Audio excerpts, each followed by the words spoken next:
Assalamualaikum warahmatullahi wabarakatuh. Halo Sobat Furqan, kembali lagi bersama saya Alfaira Zahra dalam acara podcast kita kali ini, One Day with Professor. Kali ini saya ingin memperkenalkan tamu yang sangat spesial berupa guru besar dalam bidang peternakan, yaitu Profesor Dr. Sofia Sandi, SPT MSc. Assalamualaikum Profesor ya. Assalamualaikum Profesor, apa kabarnya? Alhamdulillah, waalaikumsalam warahmatullahi wabarakatuh. Baik. Alhamdulillah. Oke Profesor, jadi pelajar di SMA Al Furqan ini kan sudah menjalankan program One Day with Professor. Jadi itu programnya tuh semacam karya tulis ilmiah gitu. Nah, jadi saya pengen nanya-nanya nih biar dapat inspirasi dari Profesor. Jadi Profesor tuh sebagai guru besar itu aktivitasnya sehari-hari gimana ya, Prof? Aktivitas saya itu sebenarnya ya ngajar ya. Ada yang di perguruan tinggi itu ada namanya Tridharma perguruan tinggi. Ada 3. Pertama pengajaran, kemudian penelitian, kemudian pengabdian. Nah, ada penunjang. Nah, ini salah satunya kegiatan penunjang plus pengabdian. Nah, dalam keseharian ya sama seperti guru-guru di Furqan ini mungkin juga ngajar ya. Mungkin yang membedakannya adalah dari segi penelitian dan pengabdian. Nah, pengabdian ini bagaimana kita ketika kita mendapatkan suatu produk dari hasil penelitian kita aplikasikan ke peternak. Artinya bagaimana peternak itu hasil-hasil penelitian itu bisa berguna untuk masyarakat. Jadi tidak hanya mahasiswanya tapi masyarakatnya juga terbantu. Terutama masyarakat di sekeliling Unsri lah, terutama karena kita di Unsri seperti itu. Itulah aktivitas yang sehari-hari ngajar seperti biasa. Jadi kayak dosen lah ya ngajar. Iya, kayak dosen aja. Jadi pokoknya yang namanya Tridharma itu kita laksanakan karena itu kewajiban ya ininya. Itu yang kegiatan aktivitas sehari-hari. Oh ya. Oke. Terus tuh Profesor selama menjalankan karir di bidang ini tuh Profesor sudah meraih inovasi apa aja, Prof? Sama karya tulis apa aja yang udah Profesor tuh kembangkan saat ini? Jadi selama ini semenjak mulai penelitian saya itu semenjak selesai S3 2010 itu saya mendalami bagaimana memanfaatkan bahan baku lokal untuk ternak, terutama ternak unggas. Karena di Unsri ini di Sumatera Selatan ini itu ada namanya Plasmanupah Sumatera Selatan, ada namanya Itik Pegagan. Nah, kebetulan saya menggeluti bidang bagaimana selama ini kan produktivitas Itik Pegagan itu kan populasinya sudah nurun banget. Kenapa? Karena hampir 80% nggak bisa ditingkatkan karena tidak ada pakan di situ. Nah, kebetulan saya bidang ahlinya teknologi pengolahan pakan. Saya berusaha membuat pakan-pakan lokal yang ada di sekitar Sumatera Selatan, terutama di OKI ya. OI itu untuk dimanfaatkan sebagai peternak. Alhamdulillah itu bisa dimanfaatkan dan kebetulan pada tahun 2000 berapa itu ya, Bapak dari ketua kelompok yang di Kota Daru itu dia meraih peternak teladan karena dia memanfaatkan bahan baku lokal untuk sebagai pakan ternak. Nah, kemudian setelah pakan ini sudah ada, kemudian saya memanfaatkan juga apa sih kelebihan pakan lokalnya. Ternyata pakan lokal itu ada kekurangannya. Nah, untuk meningkatkan produktivitasnya karena seratnya kasarnya tinggi, kita lakukan suatu pengolahan, kita tambahkan dengan namanya acidifyer. Jadi saya kebetulan sekarang mengarah ke acidifyer. Jadi ketika bahan lokalnya sudah ada, kemudian kita tambahkan dengan acidifyer untuk meningkatkan produktivitas. Acidifyer itu bisa lokal juga, bisa dari mol, mikroorganisme lokal, bisa dari asam organik, bisa dari limbah pasar, limbah hasil pertanian, kemudian limbah industri yang lainnya. Jadi sudah mengarah itu dan produknya sekarang bisa dimanfaatkan oleh peternak-peternak yang ada di sekitar Indralaya. Hebat ya, jadi dari limbah bisa jadi kayak gitu ya. Jadi yang tadinya nggak punya nilai guna menjadi nilai guna. Itu yang kita usahakan. Karena dunia peternakan itu bagaimana kan harus kalau mau cari pakan murah, mudah, ya, berkualitas. Nah, untuk murah mudah itu harus kita olah terlebih dahulu untuk memperoleh. Dan kadang-kadang memang peternak itu kadang-kadang memang nggak bisa. Jadi kita harus banyak pengabdian supaya dia bisa melakukan itu. Hebat ya Profesor. Oke. Terus tuh Prof, pertanyaan ketiga dari saya itu yang sudah saya dengar nih, Profesor tuh udah nulis 3 buku. Nah, itu saya ya sebenarnya agak kaget juga kan, soalnya Profesor tuh udah jadi guru besar, tiba-tiba juga pas baca CV-nya tuh wah nulis 3 buku gitu. Nah itu profesor tuh bila dijelaskan nggak lebih dalam mengenai buku-buku tersebut? Jadi ada 3 buku. Yang pertama bukunya itu terkait dengan mata kuliah. Karena kita kan kalau untuk supaya mahasiswa itu mempunyai, sekarang kan modelnya beda nih. Kalau zaman dulu saya, kalau untuk mencari sesuatu literatur, buku yang dicari. Kalau mahasiswa kan dia nggak kenal buku. Jadi kayak berusaha mencari panduan untuk mahasiswa supaya dia pegang satu buku saku. Nah, salah satunya ada buku yang pengawasan mutu pakan yang terkait dengan bagaimana penjaminan mutu pakan, bagaimana cari mutu pakan yang bagus. Kemudian saya kemarin ada dengan kerjasama dengan pihak Pemda dengan LIPI. Pada waktu itu kita membuat green design ternak kerbau. Karena ternak kerbau itu juga salah satu pemanfaatan yang itu kita gunakan dan kita manfaatkan, mendapatkan suatu buku bagaimana mendesain untuk kerbau yang selama ini hanya sebagai tabungan, bisa kita sebagai untuk bisa komersial. Nah, kebetulan kita mendesainnya bagaimana mendesain apa sih yang harus dilakukan untuk supaya populasi kerbau ini bisa ditingkatkan. Kemudian yang terakhir adalah juga terkait dengan mata kuliah sebenarnya.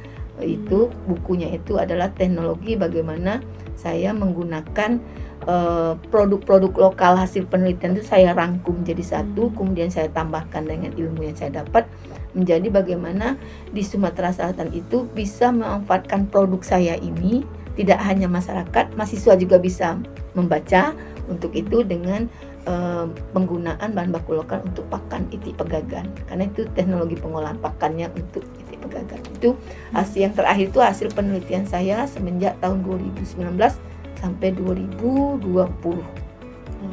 Jadi profesor tuh udah nulis buku itu tuh dari kapan, Prof? Kalau boleh tahu. Saya nulis buku itu dari 2017.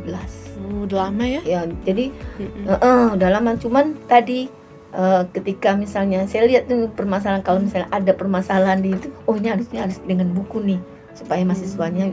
Zaman sekarang kan mahasiswa itu kan IT itu internet aja, jadi lihat HP langsung Google nggak gitu bisa. ya. Nah, sekarang kita coba buku tetap kita budidayakan gemar membaca. Jadi dengan ada buku itu sebagai panduan proses belajar mengajar, mereka juga punya buku saku.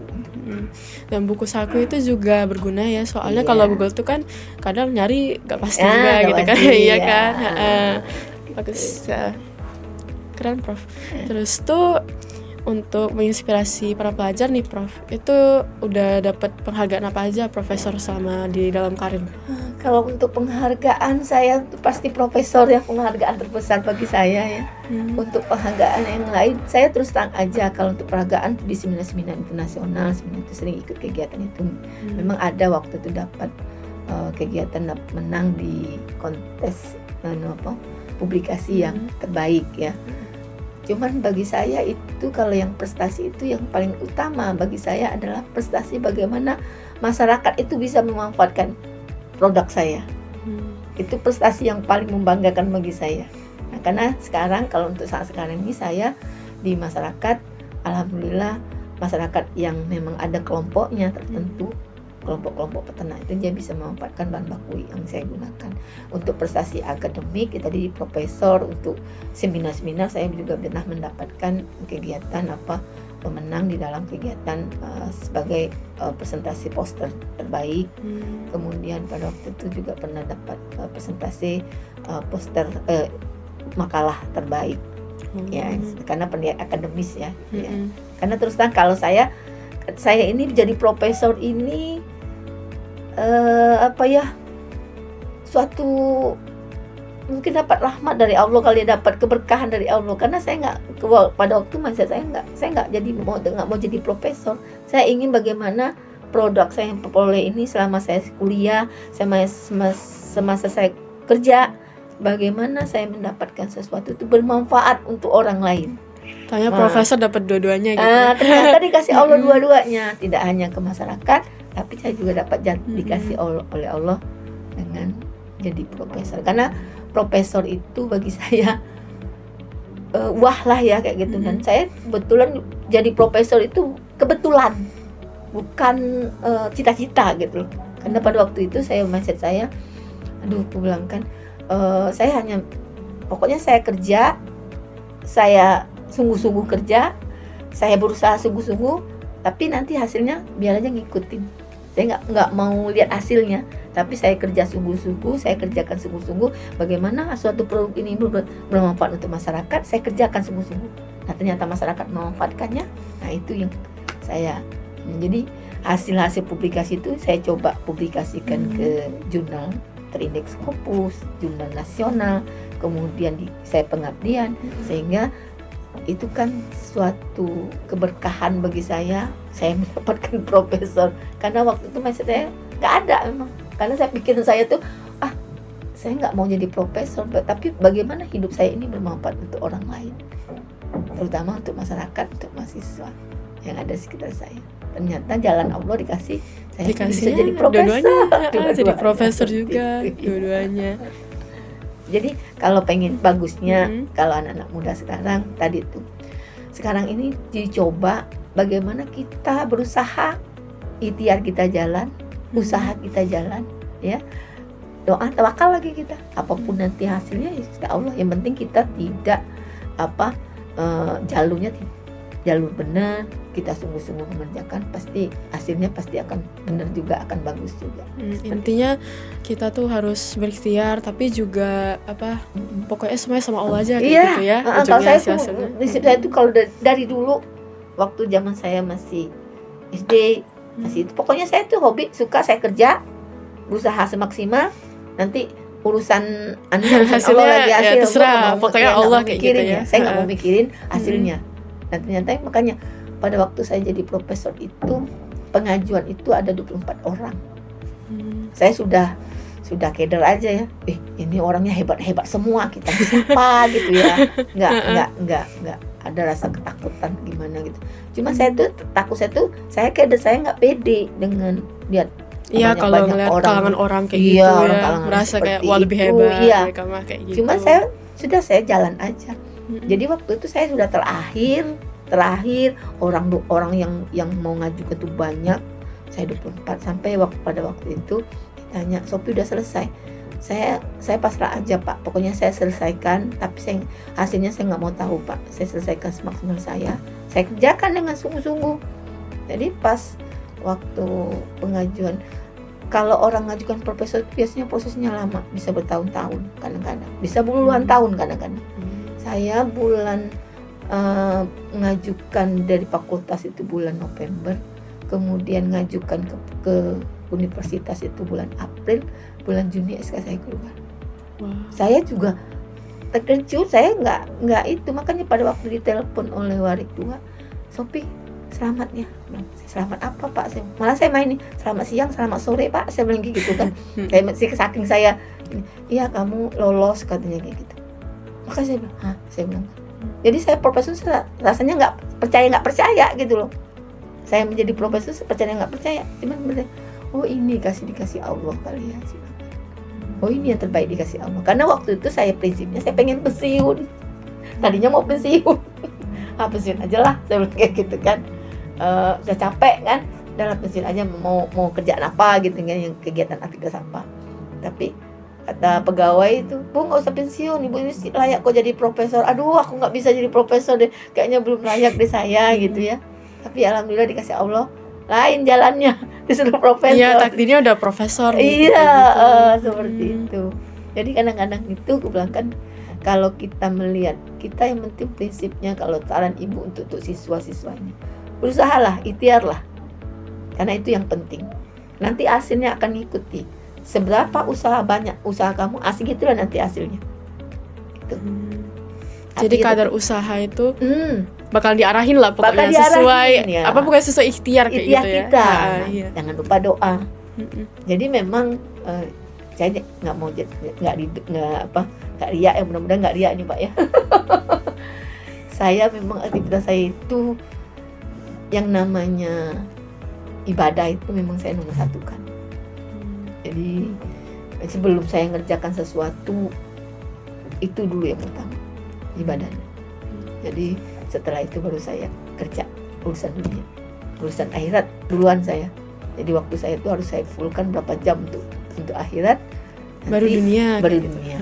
Maka tadi saya telat, mohon maaf. Tadi saya harus Nggak apa-apa. itu dulu. Ya nggak apa-apa. Saya juga Ah. tadi latihan dulu soalnya Iya, grogi, jadi Profesor. nggak usah grogi, santai aja. Saya kalau mahasiswa saya santai aja.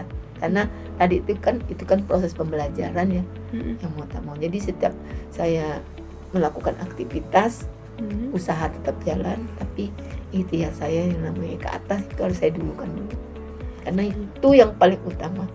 Allah itu kan satu. memberikan sesuatu itu sama kita, dia akan sayang sama kita kalau kita dulukan dia dulu, Mm. baru urusan dunia.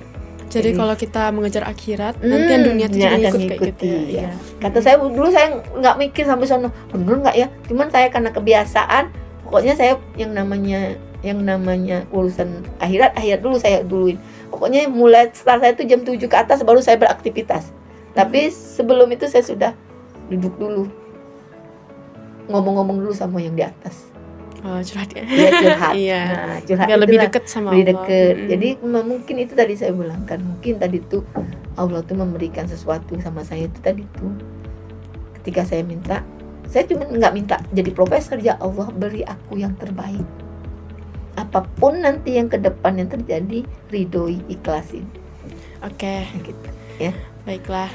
Terima kasih atas inspirasinya, Profesor. Saya pribadi sebagai pelajar tuh juga baru kali ini mendengar, oh ternyata ada yang kayak gitu.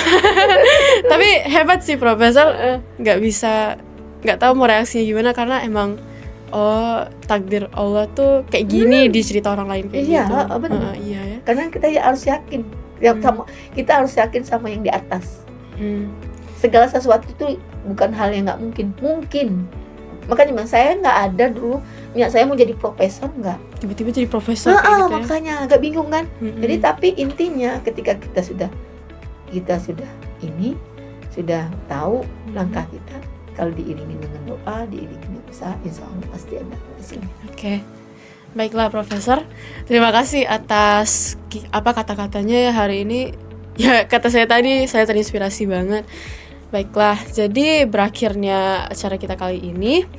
Saya ingin menutupi dulu. Terima kasih atas Profesor yang telah menempatkan diri ke sini ya, ke SMA IT Al Furqan.